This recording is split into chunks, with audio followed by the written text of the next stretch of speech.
Morning, everyone. I am Dr. Saeed Deib from Egypt, and currently working in United Arab Emirates. First of all, I'd like to thank Dr. Lara and the Mexican Academy of Pediatrics for giving me the opportunity to be with you in this prestigious virtual Congress with the Mexican Academy of Pediatrics. So I'd like to start my talk with you today regarding the infantile colic in infancy.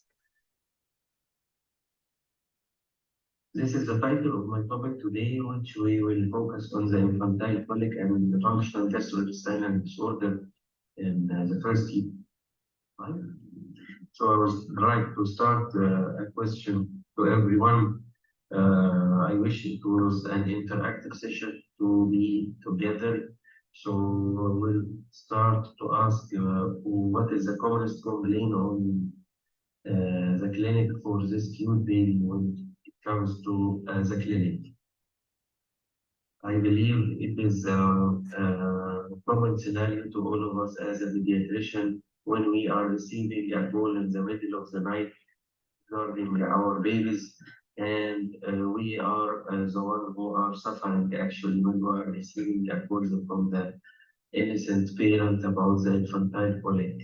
I believe we have to be almost nice. So at the start, we should talk about the definition of the functional gastrointestinal disorder and the different scope of the functional gastrointestinal disorders.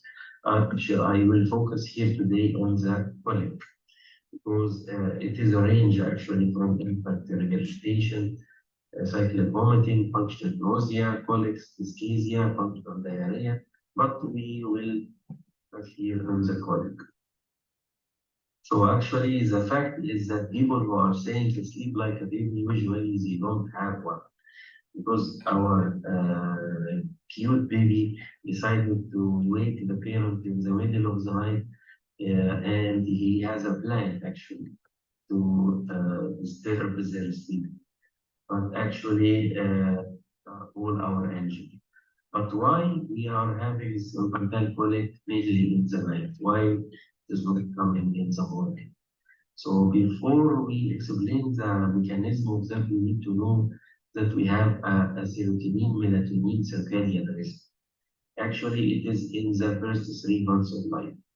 The serotonin is responsible for the intestinal muscle contraction, and the melatonin opposes this action and causing dilatation of the smooth muscle of the intestine. So what is happening actually is that there is a continuous secretion of the serotonin in the first 3 months of life, which is unopposed by the melatonin, and this is resulting in the infantile colic itself. So we need to know this mechanism. And we need to know that the normal crying pattern in the children is their way to communicate. And there is no standard of this way of crying. Some babies may cry in a bed. And there was an interesting meta-analysis study which was done on 2018 actually. Actually, it is not for the crying infants, it is for the crying parents. So they found that the peak of the crying parents incidence occurring in the 1.5 months or 2 months of age. So that was the peak infantile colic itself. It is really difficult for any mom to have this continuous stress with her baby. So any idea how to make the again of the mother? We hope to understand the mechanism first of this infantile colics. Colics is coming from a Greek word, as most of the medical terms, which is named colicus, and it is named behind the crying and fussiness and the excessive crying. And the classic definition of infantile colic was described by Wilson in 1954. So the Wilson criteria is we need to know the rule of 3. So it should come at 3 hours, 3 days per week, and it should come or continuously 3 weeks in order to label it as infantile colic. So we have to rule out the definition. It is named infantile colic by having this rule of 3. Always remember rule of 3. And according to the wrong criteria 4, which is the last one, when we are talking about the functional gastrointestinal disorder, these episodes, as we mentioned, should last 3 hours or 3 days or more than 1 week case. Of course, with the absence of uterine. So, first of all, infantile colic is not always simple. Sometimes it denotes a serious problem with the child. So sometimes it may be having caused crying because of he has urinary tract infection, otitis media, raised intracranial pressure, or even hair to the key of the fingers, the body and the foreign body incarcerated in wider head. So we have to pull up causes of the and the management of that depends on the feeding rate. So in the breastfeeding infant, in your opinion, if the child is on breastfeeding and they have a first line feeding is a breastfeeding, he asks what we supposed to. Shall we stop the feeding? Shall we continue the breastfeeding? Shall we give medication? Shall we do the assurance only? What do you get? And if the child is in formula feeding, what do you suggest that we can do if he is having infantile colic? Do we do nothing? Do we change the formula? Do we give it medications or do just reassurance? If you intervene medically with these infants, what medication you give?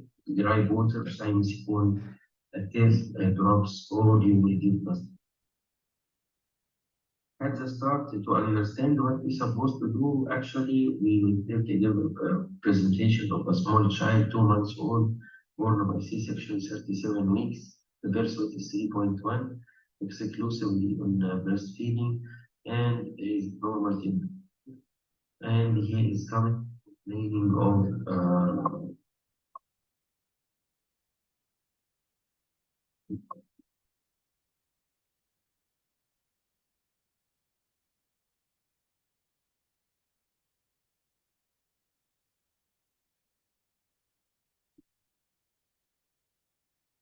infantile colic. So we diagnosed it finally as an infantile colic. So what is the first line of the treatment for this child? Actually, what we supposed to do? Shall we make the feed smaller? Shall we give anticolic medication? Shall we give anti-suppressive medication, or shall we do parenteral reassurance? Based on the evidence and in the management approach of this children, what we will do as an nutritional management as pharmacotherapy. First of all, we need to know what is the guideline saying regarding the management of such cases. So the guidelines mentioning that we need to do parenteral reassurance only, and this is the first line of management. And according to some of the Middle East expert group review, which were focusing on the analysis of the own foundation policy, we need to know that there is no insufficient evidence of giving any medication for such children, or even swaddling or cuddling will have no rules. Giving also some herbal medicines will have no rules in such children. The only method is parenteral reassurance. Here we have to have an important question. Shall the probiotics have any role in the infantile colic or the functional gastrointestinal disorder?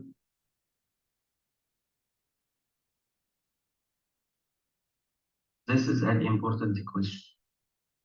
So when we are talking about the microbiota and how it affects the infantile colic, we'll give example for one of the famous and most studied one, which is L. The microbiota have many recommendations based on the international societies in order to be used in the infant. So I believe this is a famous American scientist, Malcolm X. He has replaced I instead of we. So when I is replaced by we, even illness become wellness. It's a very important call taken by Malcolm X. Means it is not a single person opinion. It should be based on the evidence and based on a group of experts or group of studies or meta-analysis which give a final opinion regarding this. So that was the Middle East consensus, and the group of experts were talking about the management of the most common functional gastrointestinal disorder in infancy. This consensus was done by 16 experts in 10 different countries of the Middle East and some of the European countries in order to found a solution for this infantile colic. And the conclusion was that lactobacillus rotary strain DSM 17980 can be considered be the first line of the therapy for the children in 2 to 4 weeks for those infants who are suffering from infantile regurgitation. And also it has a role in functional constipation. So in the absence of any alarming signs in the trial of formulas like augmented with lactobacillus rotary can be considered for 2 to 4 weeks of the infant for the first 6 months of life if he is not in the breastfeed and has suffered functional constipation or infantile colic.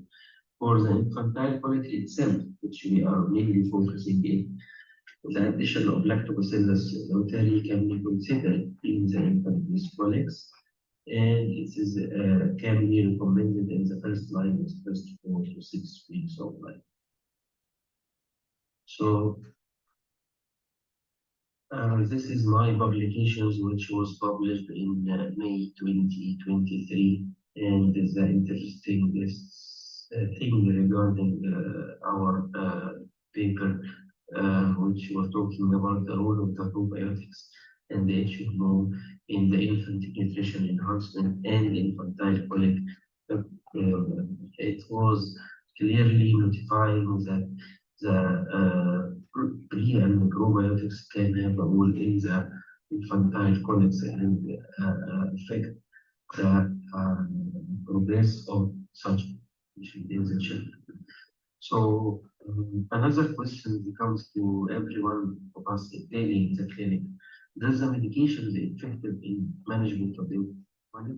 I believe the answer is yes or no. I wish it was an interactive session to take your opinions, but the guidelines saying that there is no rule for the pharmacotherapy, like the thiazide or proton pump inhibitors. It is not effective and can sometimes cause a serious side effect. And there is no mention of the pharmacological intervention according criteria. This is Alexandria, which is my city in Egypt. I wish to invite all you from my colleagues from Latin America and Mexico and all over the world to come and visit Egypt and Alexandria. It will be a great opportunity.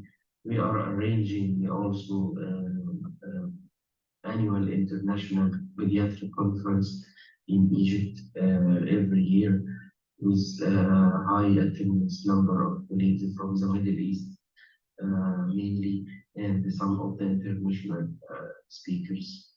So I'm taking this opportunity to invite all of you to attend and see our lovely city in Egypt, Alexandria. So according to Rule 4, which is the following is not a diagnostic criteria of infantile colic. From this one, we need to vote failure to thrive. As we mentioned, not every baby crying is an infantile colic. It can have a serious side effect. here we need to mention that we need to rule out the warning sign that it is not a simple infantile colic, because as we mentioned, the child may have GI bleeding, he may have failure to sigh, he may have incarcerated hernia, have any other problem. So some of the historical red flags is associated with this intractable crying in infancy.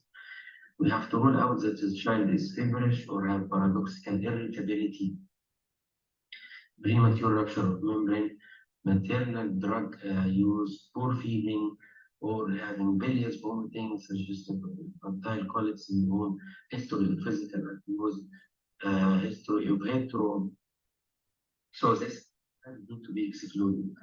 So after exclusion of these red flags, we can exclude also some serious diagnoses like meningismus, retinal hemorrhage, kidney retractions, and abnormal extremities, and blood stools. We can found a serious problem. So we were talking about the role of the microbiota and does it affect the infantile colics. There is a subgroup analysis of the probiotics, mainly the lactobacillus rotary, showed that there is a reduction of 44.226 minutes in daily crying with a random effect model, which was done in 2018, showing that with 95% confidence interval that it was in the favor of the probiotics. So this means that the L-rotary reduce the crying time in colicky infant more than medication. So the outcome of that is comparative study between the L-rotary and the simazicone in order to show the effect of the then on the infantile colic was showing significant differences between both groups when we are talking about the reduction of the infantile colic time. As we can see, the responses, there is a decrease of the daily average crying time of 50%. And you can see here by the numbers between 0 day, 1 day, 7 day, 14 day, 21 day, 28 days. And it was really significant, especially at the end of the last month. I'm almost done with my quick and short presentation about the infantile colic. And here I have a conclusion. And the conclusion is that if functional gastrointestinal disorder is prevalent in infants 0 to 12 months, and the first line of the treatment of the parental education and reassurance, nutritional management of functional gastrointestinal disorder is safer and more effective than the use of the pharmacological interventions. And the evidence-based international regional guidelines support the use of the probiotics in infantile colics. And this is the conclusion about the addition of the L-rotary to the infant formula can be considered for infant with colics. And then the absence of the alarming signs, the trial of formulas with L-rotary might be recommended as a first line of treatment in the 4 to 6 weeks.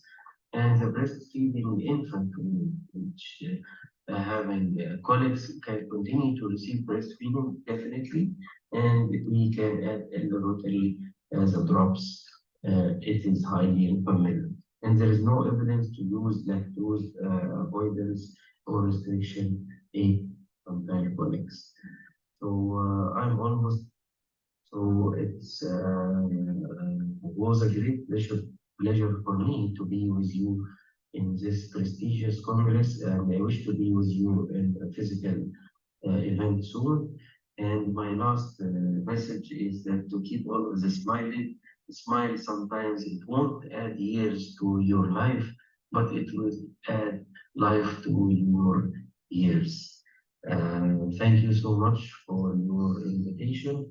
and I'm happy to have any questions, even live or through the email.